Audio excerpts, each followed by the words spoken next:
Good morning, guys. I'm ArtiePraew, and today I am going to give you guys the method of how to draw in a baby steps. Yes, you heard it right. I'm going to explain everything like you were 3 years old. There is nothing to do with being 3 years old, okay? And I don't think that you guys having a hard time understanding me. But to be honest, I don't think my English is that great. Not to speak about teaching art, this is the first time as well. So making stuff simple is the best way to communicate. Let's get started, shall we? So I'll start the dissection, and when I say dissection, I mean to use your eyes, taking each element out of the picture, starting with the closest one first. Think about this. When you start something, you have to start from the top, right? You are not going to have an ice cream by starting at the end of the cone. Same goes for here. You will have to know what will you include in the art, which one should be painted first or the lastest one. And as you can see right here, the things that are closest to us, which you can say are the top layers, which is the snow. I'm gonna take it off here so you will lose track. And next thing is the booth, then the hanging light, and then the floor. Of course, the floor is in front of the tree, the building, and everything else except the booth. Be careful. Then the lamppost, the Christmas tree, something else that I don't know, the tree, and then the sky. So we are done with the first step of preparation, and you can see now we have a blank canvas ready for imagination.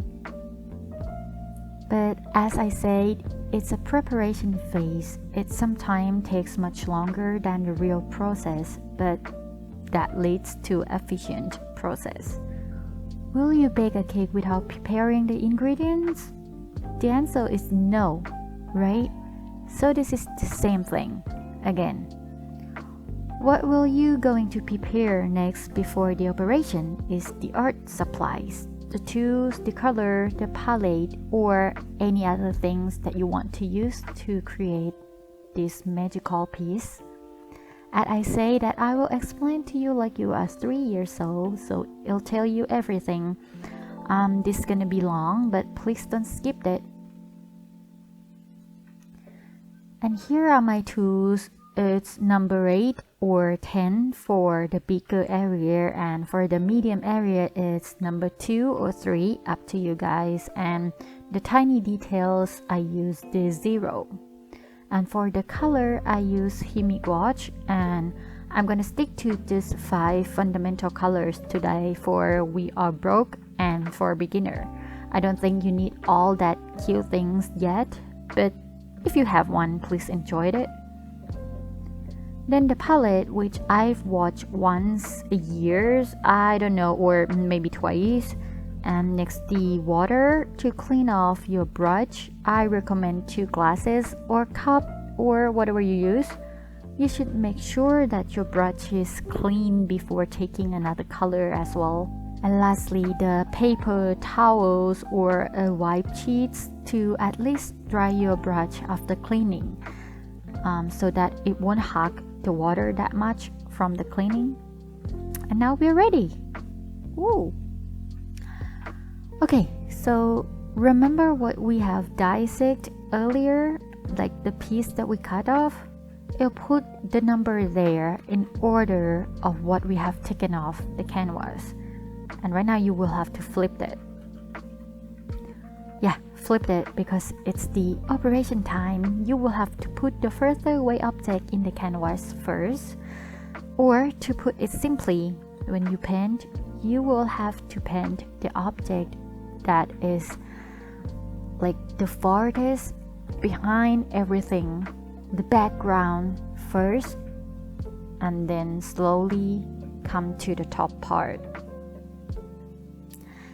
As you can see here, we have a sky as number 8, so start with the sky. It's bright blue and look gray, and it feels some sort of pastel or dimly. you put 95% white, 4% blue, and 1% black. I'm gonna use the biggest I'm gonna use the biggest brush here for the sky because it's a big area. And next the tree will it be green, right?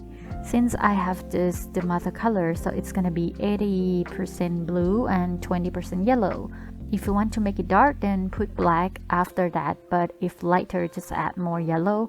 I'm using a dot here because that's how tree look like from further away.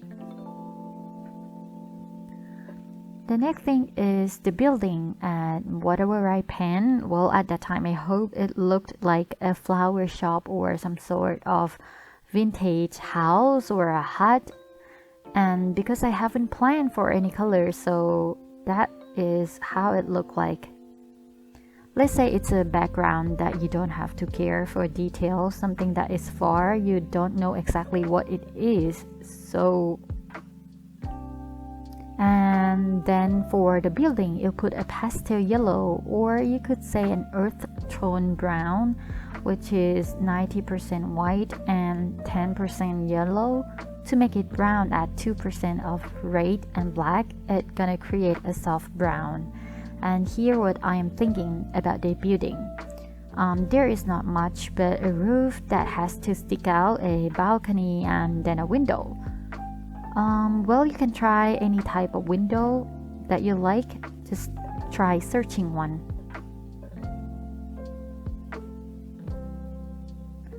We come halfway now. Did you know that? It's fast and not that complicated, right? That because we prepare first and make the real operation go easier and smoother.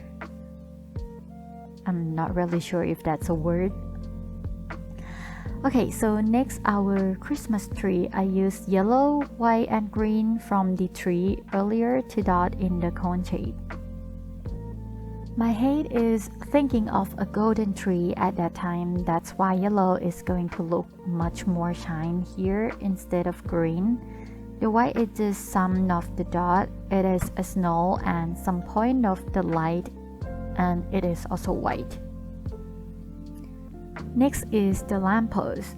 I will just sticking it out here with a pure black and white dot for the light. There are 4 of them, and of course it's about the perspective. The further away here is the smallest.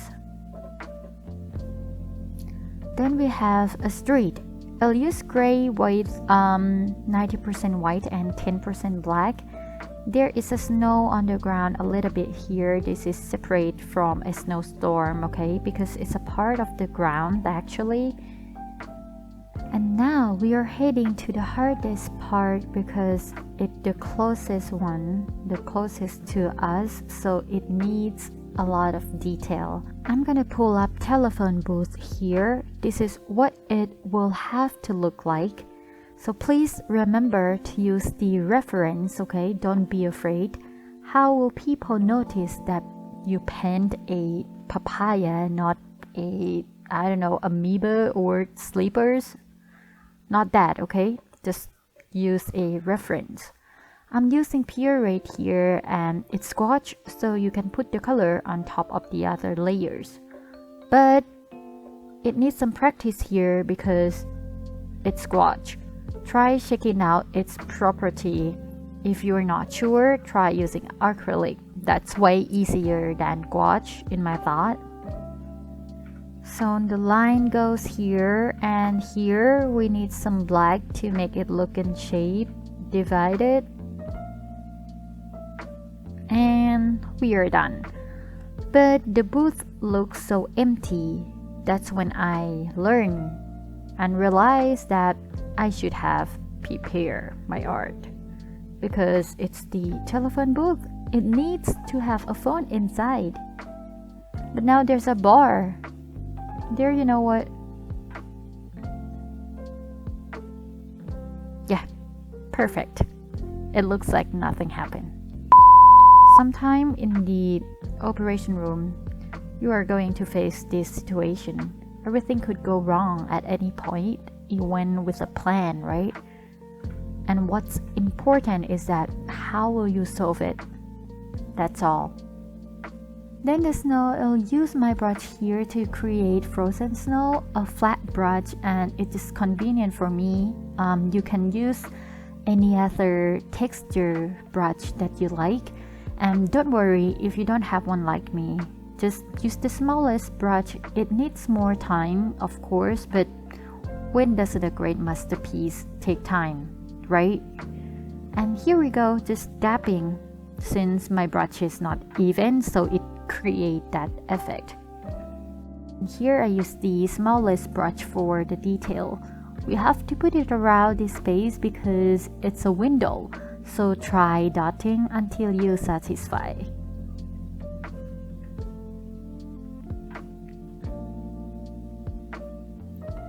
Last but not least, the snowstorm. You might wonder why it's a snowstorm, not the light, right? Because I made a mistake, again, with the same reason and no excuses. I didn't plan that at first.